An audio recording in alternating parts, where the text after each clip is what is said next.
بسم اللہ الرحمن الرحیم۔ Story time. آہا ماما بادل آ گئی، اب بارش ہوگی، خوب مزہ آئے گا۔ بچے بھاگتے کمرے میں داخل ہوئے۔ بہت دنوں سے گرمی کی شدت سے بڑے چھوٹے سب پریشان تھے، اور لوڈ شیڈنگ نے بھی سب کی حالت خراب کر دی تھی۔ شکر اللہ کا بیٹا، دعا کرو اللہ رحمت والی بارش کرے۔ ہوا تیز چلنے لگی تھی اور کھڑکیوں کے پٹ ہوا سے کھڑکنے لگے۔ دروازہ زور سے ٹھا کر کے بند ہوا۔ بچے ہو، جلدی جلدی سے کھڑکیاں بند کرو، آندھی آ گئی ہے، لگتا ہے سارے کمروں میں مٹی مٹی ہو جانی ہے۔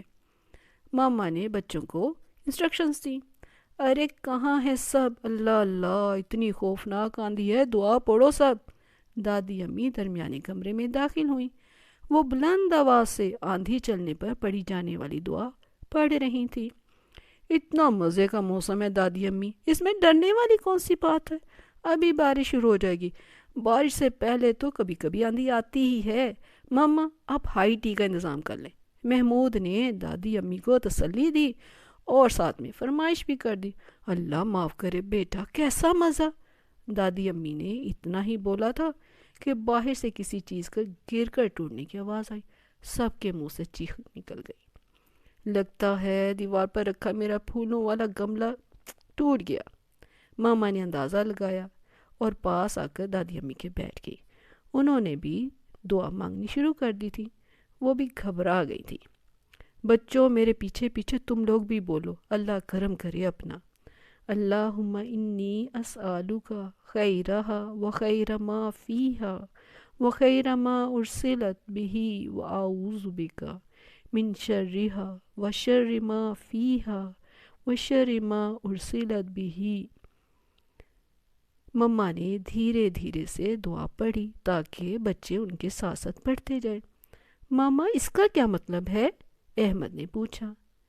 بیٹا اس کا مطلب ہے، اے اللہ میں تجھ سے اس یعنی ہوا کی بھلائی مانگتی ہوں، اور جو کچھ اس میں ہے اور جو کچھ دے کر وہ بھیجی گئی ہے اس کی بھلائی مانگتی ہوں، اور میں اس کے شر سے تیری پناہ میں آتی ہوں، اور جو کچھ اس میں ہے اور جو کچھ دے کر وہ بھیجی گئی ہے اس کے شر سے پناہ مانگتی ہوں۔ آپ کو یہ دعا کس نے سکھائی تھی؟ انہوں نے پیار کرتے ہوئے اس کو کہا، میری امی جان نے۔ آپ کی دادی امی نے فرا اور محمود کو بھی یہ دعا سکھائی ہے، آپ کو بھی یاد کروا دیں گی۔ دادی امی مجھے یاد ہے، آپ نے یہ دعا یاد کرواتے وقت مجھے حضرت محمد صلی اللہ علیہ وسلم کے بارے میں واقعہ بھی بتایا تھا۔ کون سا ہمیں بھی بتائیں، احمد نے پوچھا۔ بتایا تھا کہ ام المومنین یعنی مومنین کی ماں حضرت عائشہ رضی اللہ تعالیٰ عنہا فرماتی ہیں، جب آسمان پر بادل چھا جاتے تو نبی کریم صلی اللہ علیہ وآلہ وسلم کے چہرے کا رنگ تبدیل ہو جاتا۔ آپ کبھی باہر تشریف لاتے اور کبھی اندر تشریف لاتے، کبھی آتے کبھی جاتے۔ جب بارش نازل ہو جاتی تو پھر آپ کی پریشانی دور ہو جاتی۔ سیدہ عائشہ رضی اللہ تعالیٰ عنہا نے یہ کیفیت محسوس کر کے دریافت کیا تو نبی کریم صلی اللہ علیہ وآلہ وسلم نے فرمایا، عائشہ شاید یہ وہی صورتحال ہو جیسے قوم عاد نے کہا تھا جب انہوں نے اس عذاب کو بادل کی طرح اپنی وادیوں کی طرف آتے دیکھا تو بولے، یہ بادل ہم پر بارش برسائے گا۔ اس نے بہت مزے سے یاد کیا ہوا پورا حدیث کو بیان کر دیا۔ مگر بچوں جانتے ہو وہ بادل عذاب تھا جو اس قوم پر آیا تھا۔ دادی اماں نے بچوں کو آگاہ کیا۔ دادی اماں وہ کون لوگ تھے اور بادل کا عذاب کیوں آیا تھا؟ بچوں نے پوچھا۔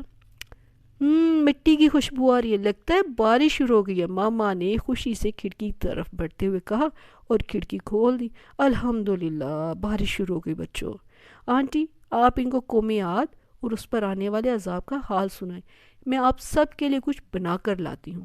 ماما نے یہ کہا اور کچن کی طرف بڑھ گئی۔ میرے پیارے بیٹوں، حضرت نوح علیہ السلام کے طوفان کے بعد انسان زمین پر دوبارہ آباد ہوا، اور ایک نسل کے بعد دوسری نسل آتی گئی۔ لوگ دنیا کے مختلف علاقوں میں مختلف قبیلوں کی شکل میں آباد ہوتے چلے گئے۔ ان میں ارم کا ایک قبیلہ عاد بھی تھا۔ یہ لوگ عمان اور حضرموت کے درمیان موجود واقع علاقے احقاف میں آباد ہوئے۔ ان کی زمین بہت زرخیز تھی، اس سے بڑی مقدار میں غلہ، اناج اور دوسری چیزیں پیدا ہوتی تھیں۔ وہ لوگ کھیتی باڑی میں بہت ماہر لوگ تھے۔ وہ حضرت عیسیٰ علیہ السلام سے کوئی 2000 سال پہلے بڑی شان و شوکت سے اس علاقے میں زندگی بسر کر رہے تھے۔ ان کے مویشیوں کے لیے خوب گھاس اگتی اور جگہ جگہ جانوروں کے لیے چراگاہیں تھیں۔ ان کی بکریاں اور گائیں خوب دودھ دیتی تھی، خوب موٹی تازی تھی۔ دادی اماں، آپ تو ہمیں طوفان کے بارے میں، عذاب کے بارے میں بتانے لگی تھی، یہ آپ کیا بتا رہی ہیں؟ چھوٹے احمد نے دادی اماں کو ٹوکا۔ بیٹا، وہی تو بتانے لگی ہوں کہ اللہ تعالیٰ نے ان کو کتنی رحمتوں سے نوازا تھا۔ ان لوگوں کو اللہ نے بہت قداور، بڑے لمبے قد والے اور طاقتور بنایا تھا۔ قرآن کی سورہ فجر میں ہے، عاد ارم جو ستونوں والے تھے، وہ کہ ان جیسا کوئی شہروں میں پیدا نہیں کیا گیا، اور اپنی طاقت کو محسوس کر کے اکثر کہتے، ہم سے طاقتور بھلا کون ہے؟ بیٹا، انہوں نے بلند و بالا محلات بنا لیے تھے، اور یہ محلات انہوں نے رہنے کے لیے نہیں، فخر، غرور اور اپنی طاقت ظاہر کرنے کے لیے بنائے تھے۔ خود وہ خیموں میں رہتے تھے۔ کیا مطلب؟ خود وہ خیموں میں رہتے تھے؟ بچوں کی طرف سے حیرت کا اظہار ہوا۔ جی بیٹا جی، وہ اپنی طاقت کے اظہار کے لیے محل بناتے تھے۔ اللہ نے ان کو بہت ساری نعمتیں عطا کی تھی، پھر بھی وہ اللہ کا شکر ادا نہیں کرتے تھے، اور اس سے بھی بڑھ کر وہ شرک کرنے لگے تھے۔ انہوں نے بتوں کو اپنا معبود خدا بنا لیا تھا، ان سے وہ مدد مانگتے تھے۔ مطلب وہ مٹی اور پتھروں کے بتوں سے مدد مانگتے تھے جنہیں انہوں نے خود اپنے ہاتھوں سے بنایا تھا۔ محمود نے دادی جان سے بات کلیئر کی۔ جی میرا بیٹا جی، بتوں کو تو ان لوگوں سے مدد مانگنی چاہیے تھی جو بتوں کو بتاتے تھے، بناتے تھے، احمد نے ہنس کر کہا۔ اس کو بات سمجھ آ گئی تھی اور وہ ہنس رہا تھا کہ بت خدا نہیں ہو سکتے۔ ان لوگوں کو بچوں اپنی طاقت کا ایسا غرور تھا کہ زمین میں فساد کرنے لگے، دوسرے کمزور قبیلوں پر ظلم کرنے لگے، ان پر حملے کرتے، اور انہوں نے کمزوروں کو غلام بنانا شروع کر دیا۔ جو ان میں کمزور ہوتا تھا وہ طاقتور کے ظلم کا نشانہ بن جاتا۔ اللہ معاف کرے، اللہ معاف کرے۔ اللہ تعالیٰ کا خوف ان کے دلوں میں بالکل ختم ہو گیا، اور جب وہ حد سے گزر گئے تو اللہ نے انہی میں سے اپنا نبی بھیجا۔ ان کا نام حضرت ہود علیہ السلام تھا۔ وہ کیسے نبی تھے؟ ہمارے پیارے نبی حضرت محمد صلی اللہ علیہ وسلم جیسے تھے؟ احمد نے شوق سے پوچھا۔ بیٹا، وہ سچے، ایماندار، اچھے اخلاق کے مالک تھے، ان سے سبھی لوگ واقف تھے۔ انہوں نے اپنی قوم کو اللہ کی طرف بلایا، بتوں کی عبادت سے روکا، سمجھایا کہ یہ بت نفع و نقصان کے مالک ہرگز نہیں، بس اللہ کی عبادت کرو، میری اطاعت کرو۔ اور قرآن ہی سے پتہ چلتا ہے بیٹا کہ وہ اپنے لوگوں سے کہتے تھے کہ میرا اجر میرے رب کے پاس ہے جو تمام جہانوں کا رب ہے، رب العالمین ہے۔ دادی امی، حضرت نوح علیہ السلام نے بھی تو اپنی قوم سے ایسے ہی کہا تھا نا؟ احمد نے یاد دلایا۔ جی میرا بیٹا جی، آپ کو تو بہت یاد ہے۔ اللہ کا ہر نبی رسول اپنی قوم کو توحید کی طرف ہی بلاتا ہے، جس کا اجر لوگ ادا کر ہی نہیں سکتے۔ پھر کیا ہوا دادی اماں؟ محمود نے سوال کیا۔ بیٹا، ان لوگوں کو حیرت ہوئی کہ ہم اکیلے خدا کی عبادت کس طرح کر سکتے ہیں، ان شریکوں کے بغیر، یعنی بتوں کے بغیر اللہ تک ہم کس طرح پہنچ سکتے ہیں؟ ہم نے تو اتنی عجیب باتیں پہلے کبھی نہیں سنی، جن کی عبادت ہمارے باپ دادا کرتے رہے، آخر ہم ان کی عبادت کس طرح چھوڑ دیں؟ دادی امی، میں نے قرآن پاک میں سورہ ہود کی تلاوت کا ترجمہ پڑھا تھا، اس میں لکھا تھا ان کی قوم کے کافر سرداروں نے کہا کہ تم ہمیں احمق نظر آتے ہو اور ہم تمہیں جھوٹا خیال کرتے ہیں۔ تو اس کے جواب میں حضرت ہود علیہ السلام نے کہا، اے میری قوم، میں بیوقوف نہیں بلکہ اللہ رب العالمین کی طرف سے رسول ہوں، اپنے رب کا پیغام پہنچاتا ہوں، اور میں تمہارا خیر خواہ اور ایمانت دار ہوں۔ قوم عاد نے کہا، ہم تو یہ سمجھتے ہیں کہ ہمارے کسی معبود نے تمہیں کسی آفت میں مبتلا کر دیا ہے۔ اس کا کیا مطلب ہے آفت میں مبتلا کر دیا ہے؟ محمود نے فوراً پوچھا۔ اس کا یہ مطلب ہے کہ وہ لوگ حضرت ہود علیہ السلام کو دیوانہ سمجھ رہے تھے۔ فرح نے اپنے بھائی کو سمجھایا۔ قرآن میں ہی بیان ہے کہ حضرت ہود علیہ السلام نے ان کو نصیحت کی تھی، اے میری قوم، اپنے رب سے معافی مانگو، پھر اس کے آگے توبہ کرو، وہ تم پر آسمان سے موسلا دھار بارش برسائے گا اور تمہاری طاقت پر طاقت بڑھائے گا، اور دیکھو گناہ گار بن کر اعتراض مت کرو۔ اور جواب میں وہ بولے، اے ہود، تم ہمارے پاس کوئی واضح دلیل تو لائے نہیں، صرف تمہارے کہنے سے تو ہم اپنے معبودوں کو چھوڑنے والے نہیں، اور نہ ہم تم پر ایمان لا سکتے ہیں۔ دادی امی، کوئی بھی مسلمان نہیں ہوا؟ احمد نے حیرت سے پوچھا۔ نہیں بیٹا نہیں، چند لوگ ایمان لائے تھے، لیکن کفار ان کا مذاق اڑانے لگے اور تنگ کرنے لگے۔ قرآن میں ہے کہ یہ تو تم جیسا ہی انسان ہے۔ وہ یہ کہتے تھے، یہ تو تم جیسا ہی انسان ہے، تمہاری ہی خوراک یہ بھی کھاتا ہے، تمہارے پینے کا پانی ہی یہ بھی پیتا ہے۔ اگر تم نے اپنے جیسے انسان کی اطاعت کر لی تو بے شک تم سخت خسارے والے ہو۔ کیا تمہیں اس بات سے دھمکاتا ہے کہ جب تم مر جاؤ گے اور مٹی اور ہڈیاں بن جاؤ گے تو پھر زندہ کیے جاؤ گے؟ میرے بچوں، وہ عقل کے اندھے آخرت کے دن کو مانتے ہی نہ تھے کہ مر کر ہمیں دوبارہ زندہ ہونا ہے اور اپنے کاموں کا حساب بھی دینا ہے۔ بس بیٹا، سورہ شعراء میں ذکر ہے، کیا تم ہر اونچے مقام پر لا حاصل ہی ایک یادگار بنا دیتے ہو، اور تم بڑے بڑے محل تعمیر کرتے ہو کہ شاید تم ہمیشہ ہی رہو گے، اور جب تم کسی کو پکڑتے ہو تو بے رحم بن کر پکڑتے ہو۔ بس اللہ تعالیٰ سے ڈرو اور میری اطاعت کرو۔ اس ذات سے ڈر جاؤ جس نے تمہیں ان چیزوں سے مدد پہنچائی جنہیں تم جانتے ہو۔ اس نے تمہیں مویشیوں اور بیٹوں سے مدد دی ہے، اور باغات اور چشموں سے۔ یقیناً میں تم پر ایک بڑے دن کے عذاب سے ڈرتا ہوں۔ وہ بولے، چاہے تم نصیحت کرو یا نہ کرو، ہمارے لیے سب برابر ہے، یہ تو بس پہلے لوگوں کی عادت ہے، اور ہم عذاب میں مبتلا ہونے والے نہیں۔ بیٹا، اللہ معاف کرے، وہ لوگ اس حد تک گزر گئے کہ حضرت ہود علیہ السلام کو کہتے، جس عذاب کی دھمکی دیتے ہو اس کے وہ ہمارے لیے منگوا لو اگر تم سچے ہو۔ پھر دادی امی، اللہ کا عذاب کیسے آیا؟ محمود نے اور احمد نے پوچھا۔ بیٹا، قوم عاد پر عذاب کی ابتدا اس علاقے میں خشک سالی سے ہوئی۔ لمبے عرصے تک بارش نہ ہوئی، زمین کا پانی ختم ہونے لگا، کھیت خشک ہو گئے۔ وہ اپنے بتوں کی طرف دوڑے، ان کو وسیلہ بنایا، واسطے دیے، لیکن بت بھلا کیا بارش برسا سکتے تھے؟ زمین کو زندہ کرنے کی طاقت ان میں کہاں تھی؟ خشک سالی میں اور اضافہ ہو گیا، کنویں سوکھ گئے۔ کافروں کی حالت یہاں تک پہنچی کہ وہ درختوں کے سوکھے پتے کھانے پر مجبور ہو گئے۔ اسی طرح جانوروں کے لیے خشک گھاس بھی نہ بچی۔ وہ لوگ بہت زیادہ کمزور ہو گئے، بھوک اور پیاس سے مرنے لگے۔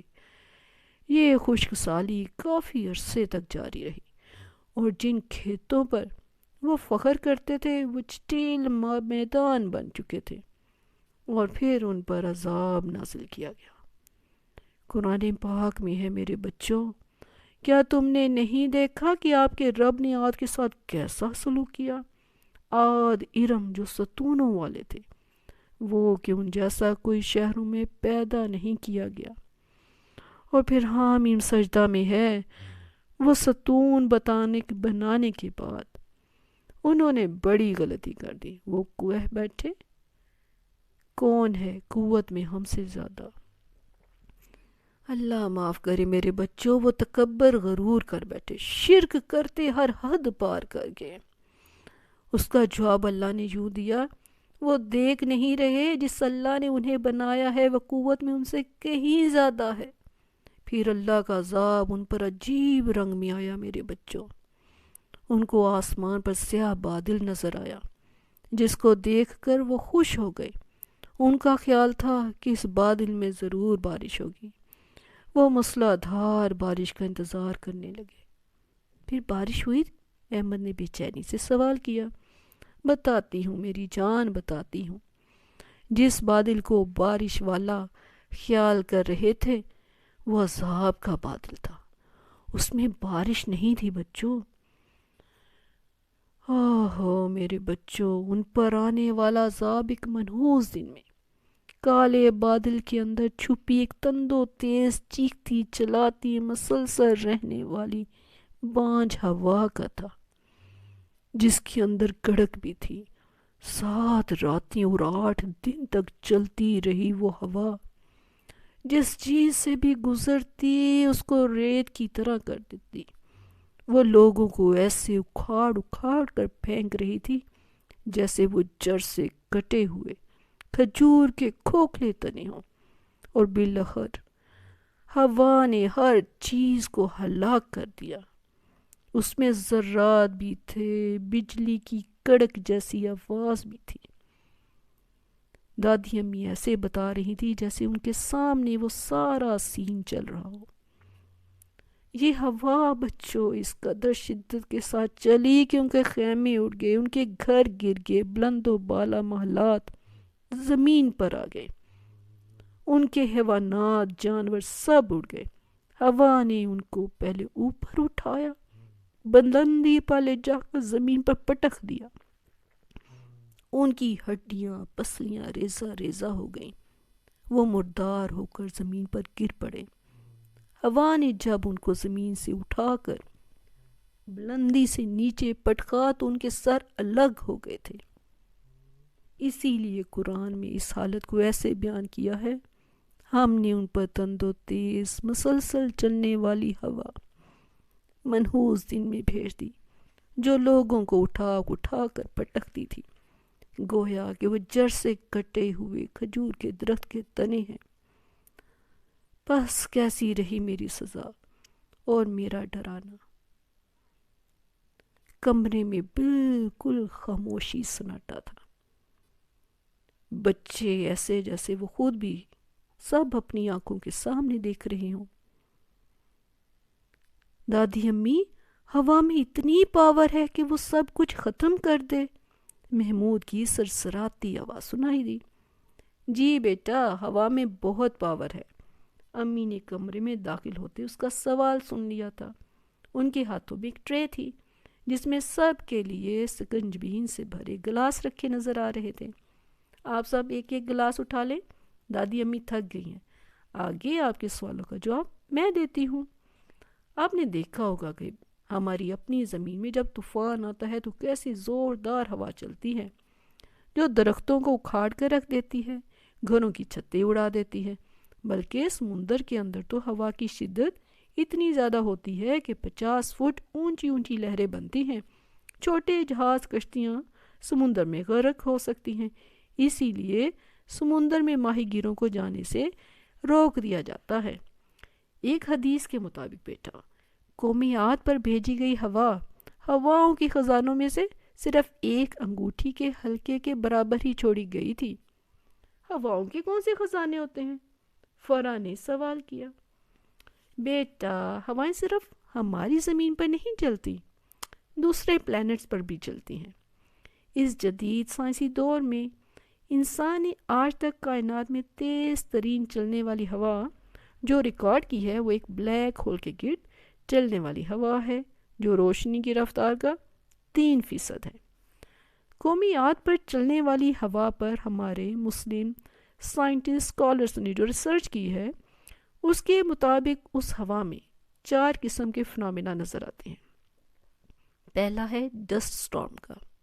یہ ریت مٹی کا طوفان ہے جو قحط کے دنوں میں پیدا ہوتا ہے، جس میں کچھ دکھائی نہیں دیتا اور دم بھی گھٹ جاتا ہے، جیسے آپ نے سنا قوم عاد اور ارم والوں کے ساتھ ہوا۔ دوسرا فنامنا جو ریسرچ بتاتی ہے ڈسٹ ڈیول کا ہے۔